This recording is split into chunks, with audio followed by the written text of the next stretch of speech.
તો સુરેન્દ્રનગરના સાયલામાં પવન સાથે વરસાદ વરસ્યો। સુદામડા ગામે કરા સાથે વરસાદ ખાબક્યો। સાયલા અને આસપાસના ગ્રામ્ય વિસ્તારોમાં વરસાદ વરસી રહ્યો છે। ઓવનગઢ સાંગોઈ ગામમાં કરા સાથે વરસાદ ખાબક્યો। હાઈવે પર વાહન વ્યવહાર પણ પ્રભાવિત થયો છે। સુરેન્દ્રનગરના દ્રશ્યો આપ જોઈ રહ્યા છો, જ્યાં વહેલી સવારથી જ વરસાદની શરૂઆત થઈ ગઈ છે। સાયલામાં ભારે પવન સાથે વંટોળનું સામ્રાજ્ય જોવા મળ્યું હતું। ગ્રામ્યમાં વરસાદી ઝાપટા પડી રહ્યા છે। ભારે પવન સાથે ધૂળની ડમરીઓ ઉડી રહી છે। તો જ્યાં આસપાસમાં શેડ લગાવવામાં આવ્યા હતા, એ શેડ પણ ભારે પવનના કારણે ઉડી ગયા છે। તો કેટલાક લોકો આ વરસાદની મજા પણ માણી રહ્યા છે। હાઈવે ઉપર વાહન વ્યવહાર પ્રભાવિત થયો છે, કારણ કે ઘણી જગ્યાએ શેડ પડી ગયા છે, તો વૃક્ષો ધરાશાયી થઈ ગયા છે, જેના કારણે રસ્તાઓ બંધ થઈ ગયા છે।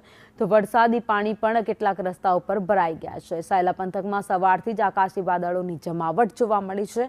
આકાશી વાદળોની જમાવટ વચ્ચે વરસાદની શરૂઆત થઈ ગઈ હતી। વીજળીના કડાકા ભડાકા સાથે કરારૂપી વરસાદ વરસ્યો છે। સાયલામાં પવનની ડમરીઓ સાથે વંટોળથી જનજીવન પર ભારે અસર પણ જોવા મળી છે।